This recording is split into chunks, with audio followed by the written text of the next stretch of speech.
Selamat pagi, siang, atau sore, atau malam, Sobat Raka semuanya. Dimanapun kalian berada, hari ini di sebelah kanan saya ada Mr. T atau Pak Togap Marwasa Sihite, Kepala Seksi Pelayanan Kepabeanan dan Cukai. Hari ini kita mau ngobrol-ngobrol lebih ke mengenal sosok Pak Togap sendiri gitu. Jadi apa kabar Pak Togap? Ya, selalu sehat seperti biasa. Mungkin untuk permulaan mohon izin Pak Togap lahir di mana dan kapan Pak? Kelahiran ya, Lahir tempat dan tanggal. Tempat dan tanggal lahir. Saya lahir di daerah Sumatera Utara, itu tepatnya Kecamatan Barus, Kabupatennya Tapanuli Tengah, provinsinya Sumatera Utara. Itu letaknya yang agak-agak di pinggir pantai, tapi masih dalam provinsi Sumatera Utara.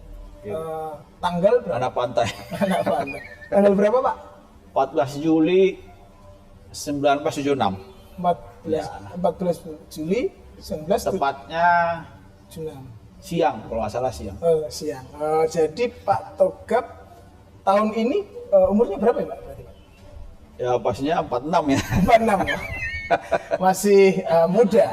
Masih Kelihatannya karena ada ajakan untuk olahraga, kegiatan-kegiatan yang jadi Sobat Raka memang positif. Di kantor Palangka ini, BC Palangka memang salah satu kegiatan yang rutin adalah olahraga bersama Pak Togap. Ya, Jadi bikin itu bugar ya.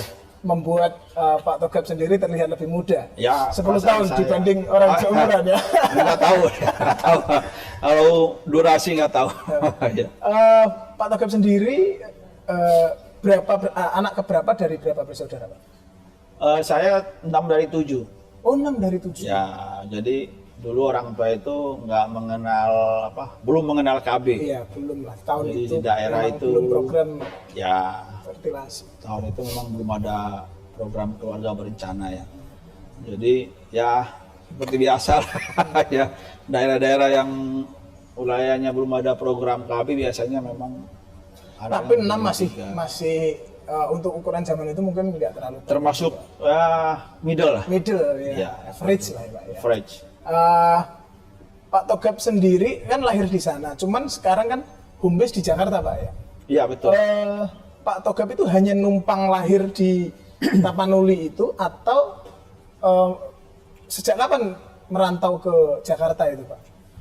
Jadi tepatnya saya merantau itu umur 10 tahun, kelas 4 SD. Kelas 4 SD saya diberi kesempatan untuk sekolah di Jakarta oleh orang tua. Oh. Itu semua seluruh keluarga kebanyakan di bawah semua. Jadi orang tua saya tetap di home base karena sudah pekerjaannya di situ ya. Kebetulan orang tua saya PNS. Dengan sedikit peninggalan dari kakek lah, mungkin ada sawah atau ladang atau apa gitu, ada hutan atau kebun. Tapi kemudian untuk anak-anaknya termasuk saya, kita kebanyakan sekolah di Pulau Jawa. Ya, ada berarti yang orang tua Pak Togap itu concern terhadap pendidikan anak berarti? Sangat concern. Jadi sejak usia dini, saya kira umur 4 tahun termasuk dini ya. Iya. Saya sendiri dititip di keluarga. Itu berarti dititip Pak ya? Dititip Pak. Tidak ada keluarga inti yang di sana? Tidak ada, di Jakarta tidak ada. Baru kemudian setelah mulai dewasa SMA, baru kita berkumpul dalam satu rumah kos, rumah kontrakan, anak-anaknya semua di Jakarta. Bapak dan Ibu tetap di sana, mencari nafkah tetap di sana. Sampai akhirnya purna tugas? Sampai akhirnya purna tugas tetap di sana. Apakah PNS Kementerian Keuangan Pak? Bukan. Kalau ayah saya itu seorang pedagogik ya, pendidik. Kemudian ibu saya para medis. Ya, orang kesehatan pada zaman ya bisa dikatakan pendidikan Belanda lah, masih saya lihat ijazahnya masih Belanda ya pada waktu itu. Berarti Pak Togap bersama adik dikirim ke Jakarta waktu itu. Saya kan adik. Kayak saya kan nomor 6 dari 7. Iya, berarti maksudnya bersama bersama kakak, iya Bersama bersama kakak. Adik masih di sana. Adik saya satu lagi masih di sana pada waktu itu, masih saya umur 4 tahun bedanya, jadi saya SD kelas 4, adik saya masih TK berarti masih masih TK saya. Iya. Seperti itu. Terus Ya, menarik memang. Pak Togap berarti SD sampai kelas 4 di Tapanuli itu Pak ya? Ya, Terus kemudian kelas 5 sampai seterusnya di Jakarta. Sampai kuliah.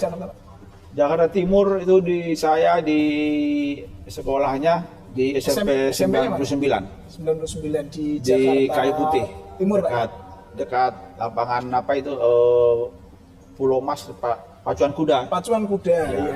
jadi dulu kalau olahraga kita disuruh mutarin pacuan kuda itu sama guru olahraga luar biasa itu pasir ya. Jadi berat lah. kuat ya kaki kita jadi kuat. SMA di SMA mana Pak? SMA saya masuk ke SMA 68 di Salemba. Salemba. Ya itu waktu itu ya termasuk favorit ya. Jadi saya coba SMA 8, terima juga SMA, beberapa SMA saya keterima. Pada waktu itu yang terbaik itu sebenarnya SMA 8 ya. Kalau dari favorit ya, dari informasi yang ada lah. Tapi dari sisi kejauhan, jarak lebih dekat yang di Salemba itu. Lebih dekat Salemba ya. Berarti lulus SMA di 95. 95. Ya, saya lulus tahun 95. Kemudian langsung daftar ke STAN waktu itu apa sempat perguruan tinggi lain. Jadi saya coba UI, terus saya diterima ya. Masuk teknik sipil ya. Teknik sipil, saya sengaja mencari yang D3. Sebab dengan harapan saya kan nomor 6 ya. Biar nggak terlalu lama, nggak membebani orang tua. Iya, saya khawatir orang tua saya akan segera pensiun. Jadi saya cari yang D3 dengan harapan langsung kerja. Lalu kan bisa kuliah lagi. Iya. Jadi ya keterima sih. Tapi sempat kuliah sampai berapa semester di UI, Pak? Syukurnya belum sempat ada kuliah dan belum ada pengeluaran apa-apa. Belum daftar ulang. Terus kemudian melihat opportunity yang lebih menjanjikan nih, STAN yang lulus langsung otomatis kerja gitu. Iya, kurang lebih ya begitu ya. Dan langsung daftar di STAN, masuk di 96 berarti Pak ya? Iya. 95 itu juga. 95 itu juga. 95 tadi lulus 98 STAN itu. Artinya Pak Togap secara kualifikasi akademis untuk masuk ke UI pun sebenarnya masuk gitu, keterima Pak ya. Cuman waktu itu pertimbangannya hanya pertimbangan logis saja apa? Logis ya. Logistik ya. Ekonomis lah.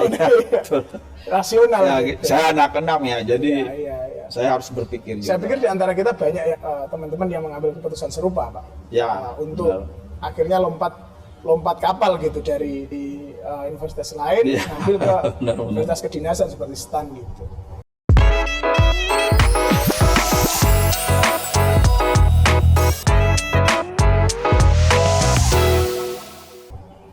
Uh, 95 lulus berarti 98 Mas. 98 selesai itu berarti Pak Togap angkatan 11 Pak ya? Ya, angkatan 11. Terus kemudian penempatan pertama di mana Pak? Jadi waktu itu saya penempatan pertama di kantor pusat di Direktorat Fasilitas. Direktorat Fasilitas, tugas saya. Selama berapa tahun Pak di fasilitas? Hanya setahun ya. Hanya setahun ya. Sampai pengangkatan PNS Pak ya? Sampai pengangkatan PNS. Oh tapi zaman Pak Togap dulu tuh waktu kuliah sudah langsung 2A Pak ya? Jadi tahun pertama 2A, gitu gak sih? Iya. Lulus 2A. itu langsung 2C 2 tahun kalau nggak salah Pak ya? Iya, saya ingat saya begitu ya, 2C.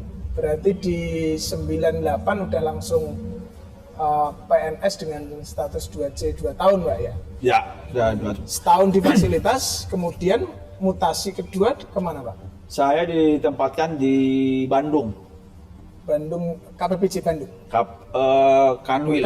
Ya, tetapi realnya kerjanya di Halim. Oh. Ya, saya ingat waktu itu kepala bidang kita juga di Halim, Ibu Isti. Oh, standby-nya di Halim. Ya, jadi kabit kita Ibu Isti, kita satu kabit semua ada di Halim. Tapi hitungannya kita di Bandung. Di kabit apa ya, Pak? Di bidang Waktu itu kabit verifikasi. Oh, verifikasi. Verifikasi dokumen. Ya.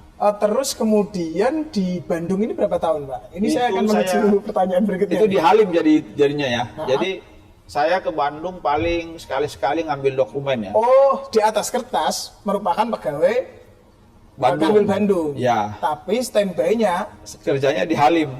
kerjanya di Halim. Nah itu enak itu waktu itu enak. Ada enaknya waktu itu karena ya kita sempat kuliah jadinya. Oh, untuk S1. S1. Ya.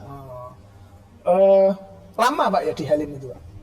3 tahun. Oh, 3 tahun. Ya. Pak Togap tahun, kan itu berarti tahun 99 Pak ya? Ya. Karena 1 tahun di fasilitas kan? Ya. Itu langsung di tahun 99 itu langsung ngambil S1 atau sempat menunda dulu gitu? Setahun. Sempat menunda setahun. Ya.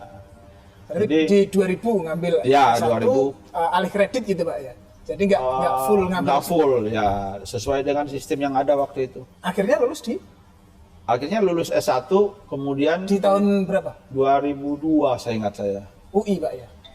Enggak, waktu itu saya cari yang dekat-dekat situ aja. Jadi kita cari yang dekat kerja ya. Waktu itu UI itu jauh. Iya, iya. Dia Karena itu, UI seingat itu saya, berapa ya? kuliah di Depok. Depok. Ya, sorry. Depok. Iya. Jadi kita waktu itu kebetulan satu angkatan di sana itu ada 30 orang.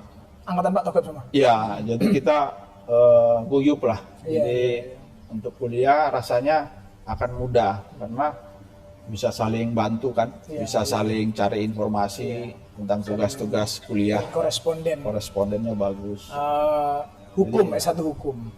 Kebetulan saya dapat akuntansi waktu Oh, itu. S1-nya akuntansi? Akuntansi. Oh, baru S2-nya hukum, Pak ya? S2-nya baru hukum, tapi dengan penyesuaian setengah tahun ya, 1 semester. Di Saya beralih ke UI. di itu tadi mana? Kanwil Bandung, tapi jenisnya di Halim. itu selama berapa? 3 tahun habis setelah itu, Pak?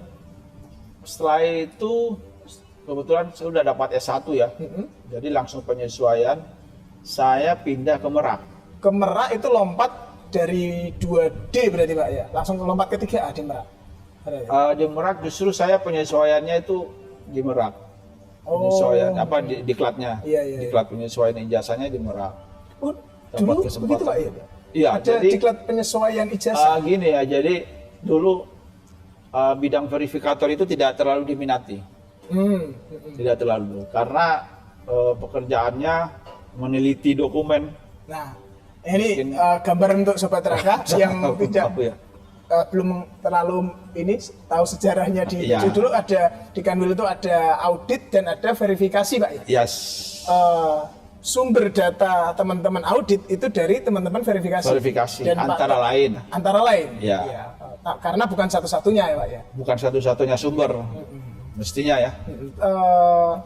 Pak Togap di verifikasi itu kan berarti di Merak Pak ya. Kalau di Merak sudah bukan verifikasi lagi. Jadi waktu itu karena ini bidang verifikasi tidak terlalu diminati ya. Jadi begitu kita di sana sudah kerja selama 3 tahun, ngabdi 3 tahun, lalu pimpinan kita memberi peluang. Siapa yang mau nih? Siapa yang mau nih nawarin? Kalian saya udah tahu deh, udah verifikasi kerjanya sudah agak ribet lah, kira-kira gitu ya. Meneliti dokumen, terus kurs, macam-macam deh. Pokoknya elemen-elemen data yang ada di PIB itu kita lihat satu-satu lah kalau bisa, sebisanya ya. Terus dikasih ini semacam hadiah lah mungkin. Jadi semuanya dikasih. 30 orang itu dikasih. Dikasih apa maksudnya? Pilihan.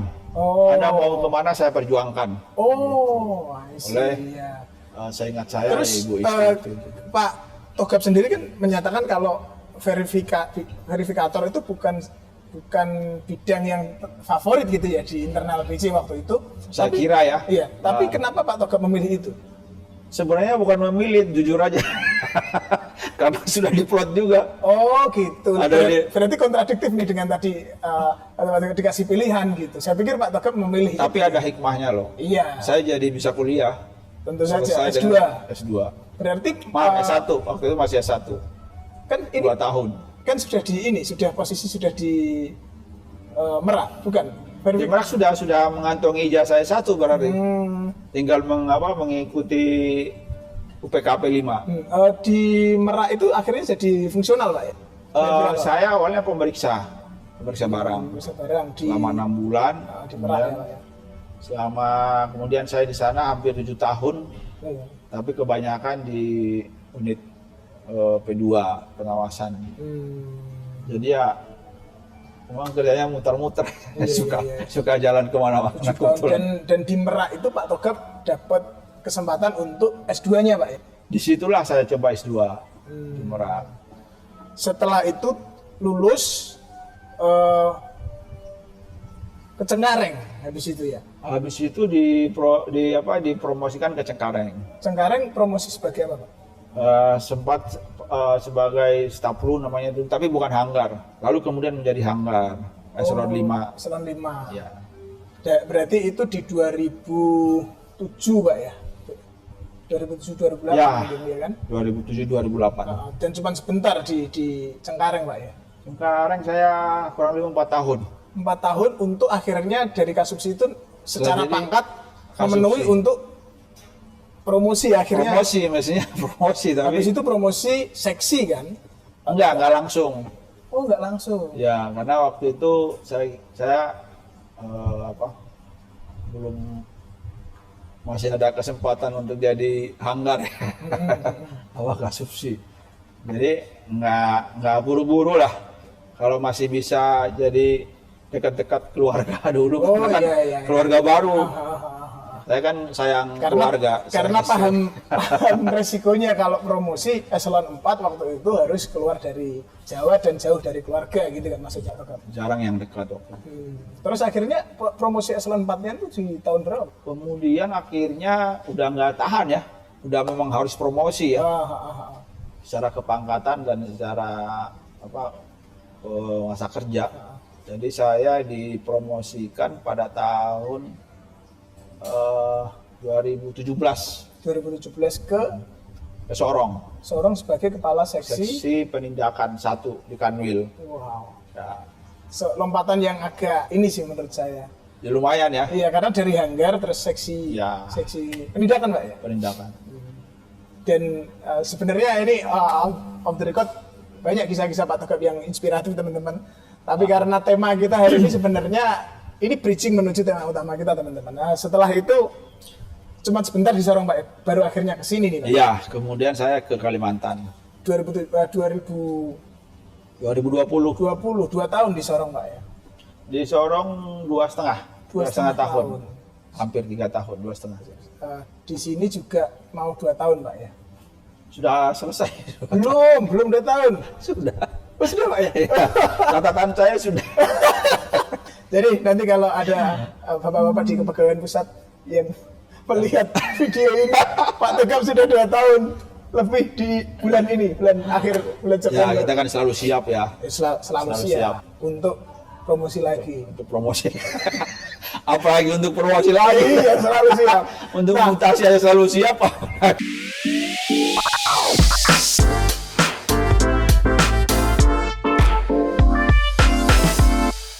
Promosi. Dari background ini semua, Sobat Raka dan Pak Togap ini yang membuat saya penasaran selama ini. Pak Togap sendiri, sekedar info untuk Sobat Raka, beliau adalah salah satu atlet catur profesional di Kementerian Keuangan dan di bidang juga pada khususnya gitu. Dan beliau sudah banyak prestasinya. Nah, cuman dari semua cerita Pak Togap masalah backgroundnya itu tadi, yang saya belum tangkap dari mana asalnya Pak Togap begitu piawai main catur, terus kedua sejak kapan? Gitu. Ya. Bagi saya ini menarik, ini pertanyaan menarik ya. Jadi sebenarnya di keluarga saya yang bisa dikatakan bisa main catur hanya saya. Jadi di keluarga, bisa dalam arti profesional ya? Kalau bisa Saya doang masa nggak tahu tuh profesional apa enggak, tapi keinginan kan menang, mau lawan siapapun kalau bisa menang Oh kan iya itu sih, aja. basicnya Prinsipnya begitu iya, aja. iya, betul. Dan ini kan sebenarnya bagi saya ini pribadi saya cenderung memandangnya games ya, sebagai games yang ya seperti Jumanji lah. Oh, film Jumanji itu ya mati ya ulang lagi, mati ulang lagi gitu. Iya. Jadi kayak games apa? Ya games online lah ya, kurang lebih ya. Awalnya kapan Pak Togep mulai menyenangi atau sadar bahwa kelihatannya saya jago deh main catur gitu tuh kapan Pak? Kalau sadar baru-baru ini juga. Oh baru-baru ini juga? Baru-baru ini. Selama ini nggak banyak juga yang ngajak saya main. Terus mungkin karena trauma bapak kalahin mungkin. nggak tahu. Tapi ikut kompetisi yang resmi itu, Nah, itu baru kemarin tahun menang. 2021 itu aja Pak ya? Startnya? Pernah sekali tahun 2015 kalau nggak salah, waktu saya di Soekarno-Hatta. Maaf, di Purwakarta. Jadi penempatan dari Soekarno-Hatta saya pindah ke Purwakarta. Oh sempat ke Purwakarta? Terus ke Purwakarta. Walaupun cuma sebentar? Sebentar ya. Itu pernah ikut kompetisi? Pernah diajak. Levelnya internal? Kanwil, level Kanwil. Kanwil. Ya, kemudian Dan menang Pak? waktu itu kita juara 2. Ya, Karena jadi tim? karena tim. Ya termasuk ya timnya ya teman-teman yang di Bea Cukai juga yang sampai sekarang ya dia juga orangnya. Oh. Jadi segmented Pak ya? Segmented aja. Jadi saya Catur orangnya itu aja? by calling aja kalau diajak main ayo. Nah ini yang menarik buat saya itu begini Pak, catur itu layaknya olahraga lainnya kan harus diasah dengan latihan gitu. Ya. Apakah Pak Togep sendiri pernah ikut semacam pelatnas atau pelada apa Kalau otodidak saja gitu Pak? Kalau pelatihan yang formal nggak pernah ya, karena ya nggak kepikiran juga sebenarnya, tapi Iya. kalau diajak main ya bisa mengikuti gitu. Jadi mirip-mirip apa ya, mirip-mirip kalau ada yang ngajak lah. Iya. Ya, kalau nggak ada yang ngajak ya nggak kepikiran. Berarti sehari-hari nggak yang latihan main catur di handphone atau gimana atau di Kalau di online ya saya main juga ya sekali-sekali ya, main juga.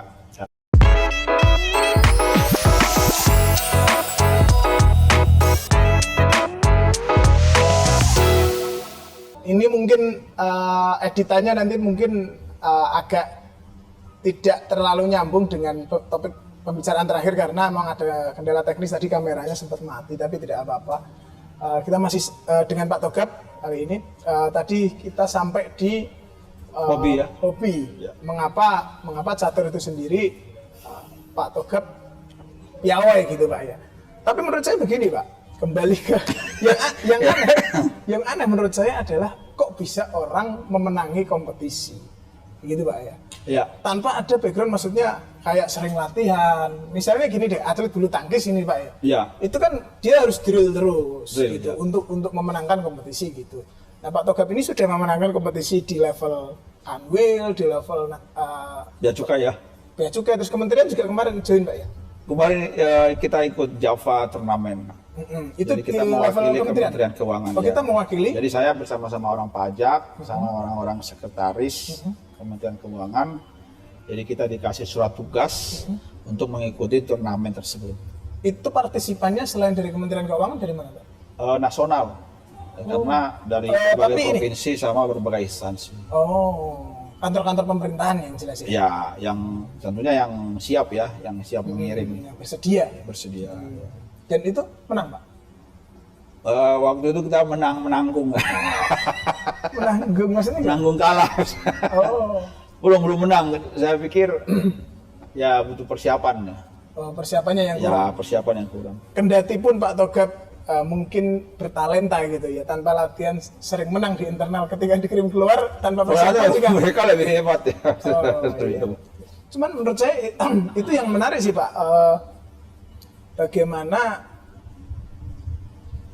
catur itu sendiri gitu. Ya. Nah ini pertanyaan retoris nih Pak, tapi agak filosofis ya. Mengapa catur gitu? Begini ya. Selain Saya- karena murah tadi olahraga. Iya, Jadi prinsip saya semua yang bisa membawa saya kepada sesuatu yang berharga ya, yang apa sesuatu yang mulia kan main itu kan mewakili suatu instansi kan Iya, itu terhormat loh. Bagi saya itu suatu kehormatan ya. Itu memang harus saya kejar.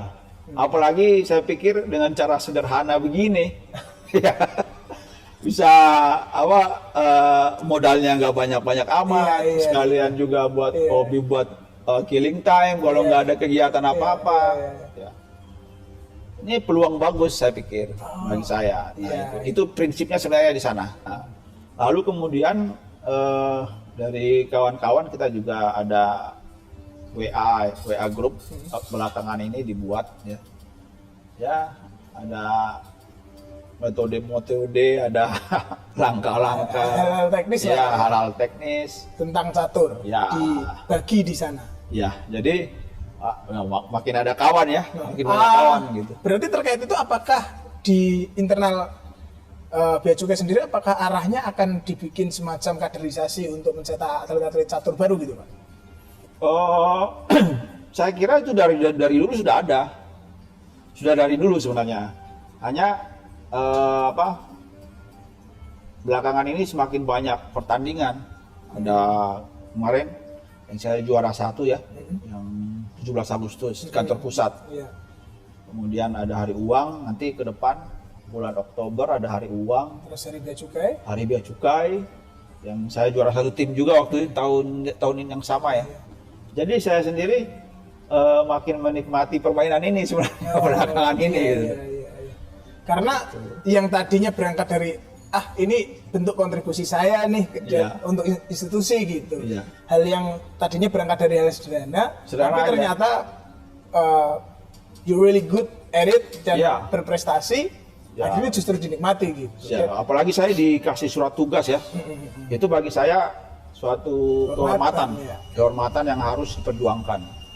Kendati pun misalnya Pak Togap bisa berkontribusi di cabur lain gitu misalnya. Bisa, saya kan juga main bulu tangkis ya sama. Misalnya dianggap qualified nih oleh kantor gitu, oleh Mul misalnya, akan berangkat juga gitu Pak ya. Karena akan berangkat juga. Karena berarti intinya bukan di caturnya atau caburnya, tapi keinginan untuk membela ya. Iya, untuk apa namanya? Instansi. Membela instansi. Iya, membela instansi. Membela itu kesannya kita kayak disengat gitu, untuk berkontribusi lah. Berkontribusi lah. Iya, sekaligus kita mendapat kehormatan ya saya pikir ya. Mendapatkan pengakuan juga bahwa kita orang yang kompeten dalam hal lain selain hal-hal teknis pekerjaan gitu sebenarnya. Padahal caranya sebenarnya sederhana aja, ya kan? Siap. Berarti karena saya pikir tadinya Pak Togap itu berangkat dari atlet catur waktu SMA atau gitu. Ternyata tidak, jadi ya ini lumayan mind blowing buat saya. Seperti mendadak gitu. Iya, berarti catur itu juga tapi saya tetap menganggapnya itu bakat sih Pak. Saya bisa catur tapi nggak mungkin juga saya langsung sekonyong-konyong ikut dan menang gitu. Ya. Jadi kebiasaan main catur itu bagus ya. Itu aja sudah bagus. Ini yang bisa main catur yang saya tahu ya. Di kalangan politisi misalnya ya, yang tingkat dunia ya. Mahatma Gandhi dia bisa ya. Terus George Washington, terus yang saya baca ya. Tetapi tidak kita harapkan mereka seperti pemain yang bisa mengalahkan master gitu ya. Terus siapa lagi banyak kan seperti Tito ya, presiden dari Venezuela apa itu ya, yang suka main catur. Kemudian dari sisi artis Hollywood misalnya Leonardo DiCaprio dia suka main catur ya. Terus yang cewek juga ada William Shakespeare, bukan yang William Kate ya, yang yang suka main film Marvel, artis Hollywood yang drama seri Kate Middleton bukan? Lupa saya. Terus yang cewek ya Julia Roberts. Julia Roberts. Saya nggak bisa bayangin bagaimana dia bisa main catur itu. Pasti happy banget Pak. Yang nonton yang happy banget. Tapi dia suka. Happy bukan karena permainannya, karena Julia Robert. Saya sih sebagai bukan Coba main inilah famous people. Terus orang-orang miliarder juga ada yang suka main catur. Tentu saja, karena catur ini kan permainan strategi Pak ya. Orang-orang yang dan ya easy to play. Terus bisa menambah sambil minum, ya kan, sambil bicara-bicara. Jadi tidak melihat kalah menangnya bukan sebenarnya, atau melihat meskipun esensi permainan semua permainan bukan hanya itu. Sepedaan juga saya kira. Bulu tangkis semua ingin menang, tapi feel-nya dapat interaksinya dapat sambil ngobrol-ngobrol. Kalau Pak Togap sendiri apakah mendorong teman-teman adik-adik ini untuk bermain catur gitu Pak, menggalakkan? Kalau saya pribadi, saya melihat catur ini paling enggak secara kesehatan ya, saya baca-baca bisa mengurangi potensi untuk kelupaan, Alzheimer ya. Alzheimer. Terus Parkinson. Nah, terus apalagi di-combine sama jalan, sama lari, jogging. Dia bahkan bisa menambah kita membaca lebih cepat. Tapi agak susah dan catur sambil jogging. Di caturnya ditinggal dulu. Oh, saya pikir jogging ya. Iya, jauh canda ya. Iya, karena tadi nggak ada jedanya. Apalagi dikombinasi, berarti kan kombinasi. Makanya saya suka main bola juga, karena itu kombinasi yang bagus. Iya, mungkin saraf motorik halusnya mungkin ya, motorik kasar mungkin ya. Jadi saya bukan untuk menang selalu ya, main catur itu bukan untuk egois, untuk menunjukkan gue menang, nggak begitu. Meskipun kalau menang juga lebih nikmat. Yang lebih nikmat. Kalau menang, ngalahin lawan itu kan tetap nikmat Pak. Iya, kopi terasa lebih manis itu. Oke, ini harus sambil minum kopi ya. Menarik sekali Sobat Raka. Ngobrol-ngobrol kita kali ini sebelum kita sampai di titik sebelum sampai di penutupan nih Pak. Kira-kira Pak Togap sendiri mau ngasih wejangan apa, boleh terkait catur atau terkait kehidupan pada umumnya kepada Sobat Raka dan teman-teman yang menonton ini? Ya, baik ya. Saya nanti catur belakangan aja. Kalau tentang apa tadi, kehidupan pada umumnya. Luas betul. Iya, maksudnya apakah Pak gini. Pak Togap punya quote yang selalu dipegang? Yang pasti usahakan apa yang kita lakukan buat kita happy. Ya. Misalnya yang praktikal, yang romantis. Romantis itu rupanya dekat dengan kata praktikal. Jadi kita kan sekarang lagi suka main tenis lapangan. Ayo kita main tenis lapangan, kita lakukan sebisa kita. Siapa tahu bisa. Sampai saya main catur ternyata saya bisa. Saya nggak nyangka juga sampai berprestasi. Jadi kita yang saya ulangi lagi, secara happy kita melakukan aktivitas bersama. Gitu. Lakukan yang membuat kalian happy Sobat Raka. Satu. Dan tentu yang kita suka. Iya. Karena kalau nggak suka nggak akan mendatangkan kebahagiaan. Lebih baik cari yang kita suka, kegiatan yang kita suka. Tentu saja boleh kita melakukan sesuatu yang membahagiakan, tapi jangan membawa penderitaan kepada orang lain. Gitu. Terutama diri sendiri. Iya, kita diri sendiri happy. Misalnya kita. Saya misalnya nih. Masak, tapi masak sambil masak. Iya, nyolokin matanya teman kan berarti kan membuat penderitaan orang lain. Jangan. Terus tentang catur Pak, bagaimana Pak? Ya, oke ya. Jadi be happy to do something. That is the point. Kalau catur, untuk catur, kalau main catur selalu pakai waktu. Oh, kalau latihan sehari-hari? Usahakan pakai waktu 10 menit apa 15 menit. Supaya ketika going pro ya sudah terbiasa dengan skema itu gitu. Satu, tapi yang utama lagi supaya lebih banyak waktu untuk berbicara dengan lawan kita ini, dengan partner kita main. Jadi mungkin ada 2, 3, 4, 5 orang sambil main catur kan. Ya itu cepat aja. Tapi sisa waktunya untuk ngobrol atau membicarakan sesuatu yang jadi intinya berarti. dalam bersosialisasi bukan caturnya. Bukan caturnya. Catur adalah selingannya. Selingan dan sebagai wadah alat untuk mempertemukan kita sama orang. Cuman lebih jauh kalau sering berlatih kan tentu kalau ada Kalau kompetisi. menang ya bagus juga. Kalau kompetisi kan lebih lihai lagi kan. Lebih jahil lagi ya. Ya semua kemenangan membuat kenikmatan pasti ya. Siap. Bukan di satu Oke, bidang. terima kasih Pak Togap Ya.